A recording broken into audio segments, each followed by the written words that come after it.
주님께서 여러분과 함께 루카가 전한 거룩한 복음입니다.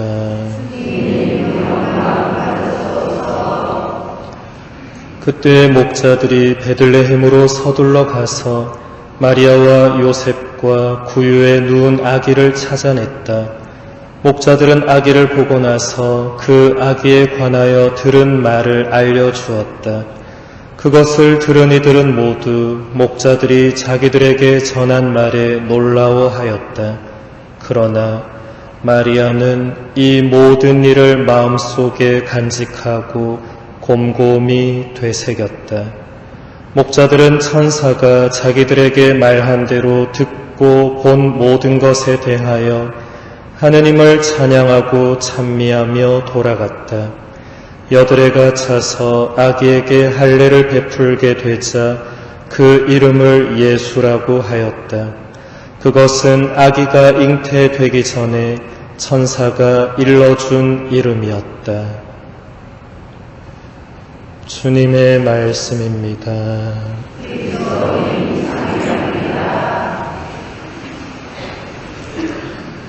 참 예수님, 2017년 한 해를 잘 마무리하셨습니까? 네. 어젯밤에 다들 뭐 하셨어요? 저는 일찍 잤습니다. 새벽 미사가 2번 연속 있으니까 안 되겠더라고요. 네.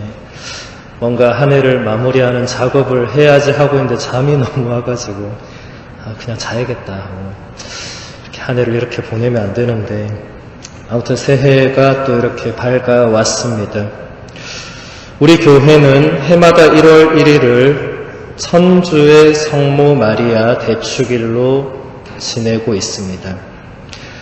천주의 성모라는 표현은 말 그대로 하느님의 어머니 이렇게 되겠죠, 그렇죠?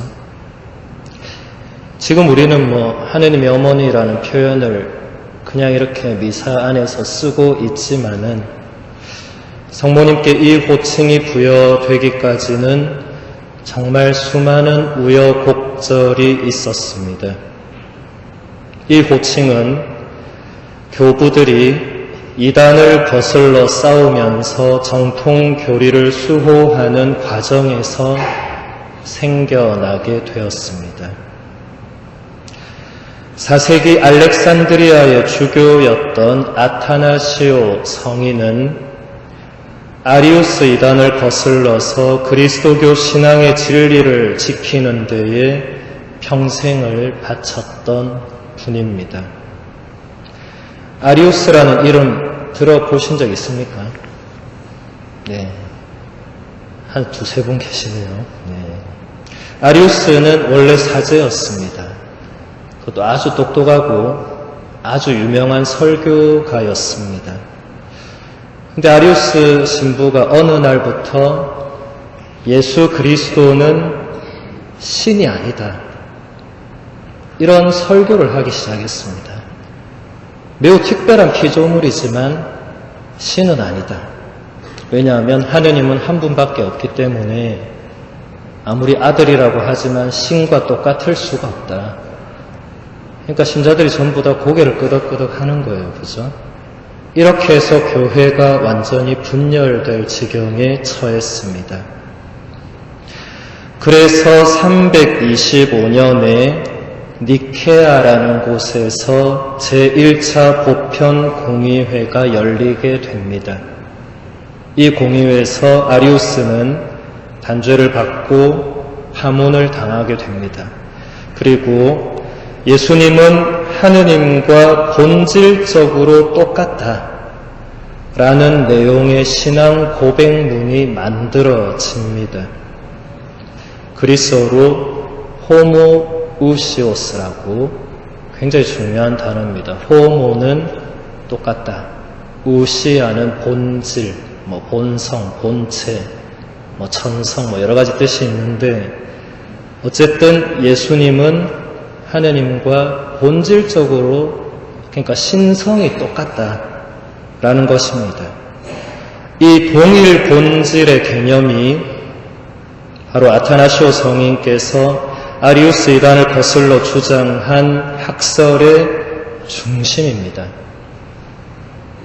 우리가 오늘 고백하려고 하는 니케아 콘스탄티노플 신경은 바로 이 니케아 공의회의 신앙 고백문 플러스 그 다음 381년에 열린 콘스탄티노플 공의회 신앙 고백문이 합쳐진 것입니다. 그래서 여러분 나중에 신앙 고백할 때 중간에 성부와 한 본체로서 만물을 창조하신 믿나이다 성자께서 이 고백에 나오는데 그 한 본체로 번역한 말이 바로 호모우시오스 동일 본질 이런 뜻입니다. 나중에 신앙 고백할 때 꼭 생각하시면 좋겠습니다.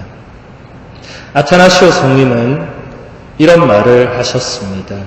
예수 그리스도께서는 하느님이시면서 우리를 위하여 사람이 되시고 악마의 세력으로부터 우리를 자유롭게 하시기 위하여 하느님을 낳으신 분이신 마리아로부터 태어나셨습니다.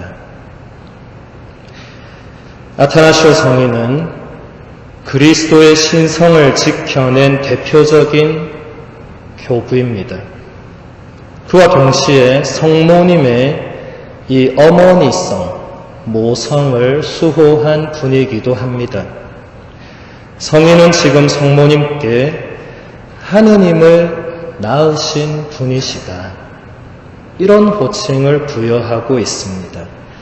이게 그리스어로 테오토코스라고 하는데 이 신년 벽두부터 자꾸 외래어가 많이 나오니까 정신사납적이죠.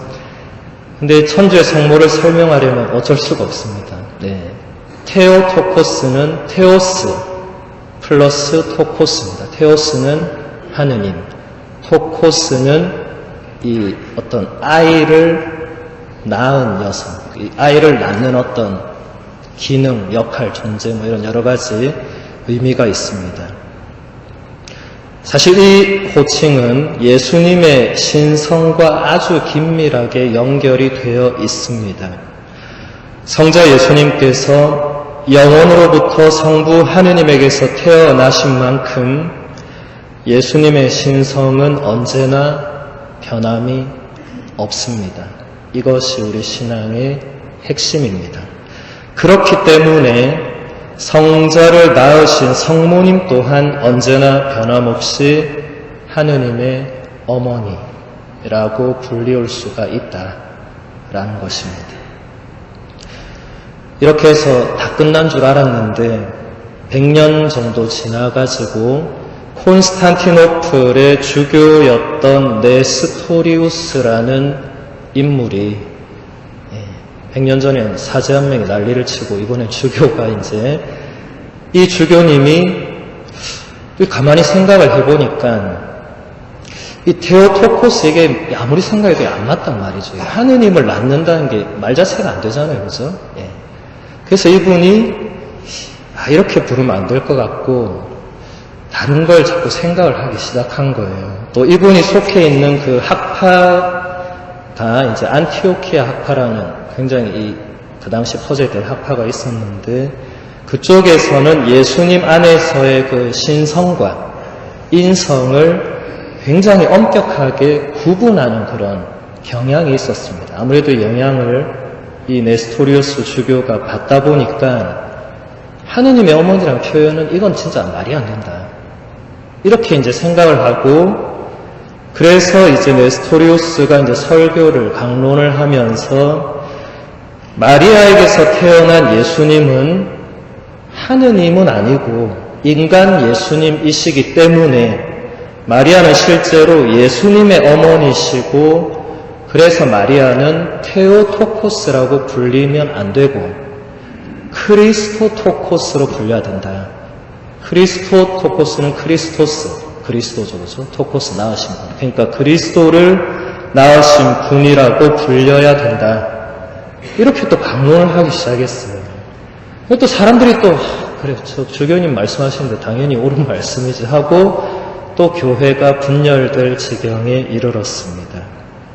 그래서 그 당시 알렉산드리아의 주교였던 치릴로라는 성인께서 예수 그리스도 안에서는 신성과 인성이 분리될 수가 없다. 이렇게 이제 거기에 대해서 반박을 했습니다. 그러니까 네스토리우스는 예수님이 인간적으로 고통도 받고 눈물도 흘리고 잠도 자고 뭐 이런 것과 기적을 일으키고 권능이 있고 막 이런 거를 분리해서 이때가 좀 다르다. 이렇게 했는데 지릴로 성인이 그런 게 어딨냐. 똑같다. 이 한 인간 안에서 이게 다 있는 거다. 두 개가. 동시에 다 있다. 분리될 수 없다. 이렇게 또 서로 둘이 이렇게 부딪히니까 결국은 431년에 에페소라는 곳에서 또 공의회가 열리게 됐습니다. 이 공의회에서 치릴로 성인의 주장이 받아들여지고 네스토리우스는 단죄를 받고 파문을 받게 되었습니다. 우리 교회의 역사가 대부분 다 이렇습니다. 이 원래 훌륭한 사제나 주교나 뭐 수도자가 뭔가 이렇게 묵상을 하다가 뭔가 이렇게 이거 아닌데 하고 잘 나가다가 이렇게 한 발짝이 딱 엇나가는 순간 이게 이단이 되는 거예요. 요즘 같은 그런 사이비 이단들하고 비교할 것은 아닙니다. 예. 정말 그들도 나름대로 정말 신앙적으로 열심히 묵상을 했는데 뭔가 한 발이 안 맞는 것이죠. 하지만 우리 교회는 이때까지 단 한 번도 그 수많은 이단이 생겨났지만 한 번도 그 이단 때문에 교회 자체가 무너지거나 교리가 뭐 바뀌거나 이런 적은 없었습니다. 2000년 동안 한결같이 우리 신앙의 본질적인 내용은 변하지 않았습니다. 치릴로 성인은 이 공의회가 끝난 뒤에 한 방문에서 성모님을 이렇게 찬미했습니다. 이 찬미가로 마무리하겠습니다. 살베 레지나, 하느님을 낳으신 분이시여 동정녀이며 어머니이신 분, 빛을 가져다 주는 분이시며 정결한 그릇, 동정녀 마리아, 어머니이시며 또 여종이신 분, 동정으로 당신으로부터 태어나신 그분을 위한 사랑으로 동정녀이신 분, 당신의 품에 안으시고 당신의 저주로 기르신 그분을 위한 사랑으로 어머니이신 분, 종의 모습을 취하신 그분을 위한 사랑으로 여종이신 분, 그 왕께서 성모님 당신의 도성, 즉 당신의 태중으로 들어가셨습니다. 그분은 당신 자신이 결정하신 것처럼 문이 잠겨 있던 채로 나오셨습니다. 어머니, 당신은 남자의 씨앗과 관계없이 잉태하셨고 신적인 방법으로 출산하셨습니다. 어머니, 당신은 온 세상에서 가장 귀한 창조물이십니다. 살베 마리아, 순결한 비둘기시여, 꺼질 수 없는 등불이시여, 당신에게서 정의의 태양이 태어나셨습니다. 아멘.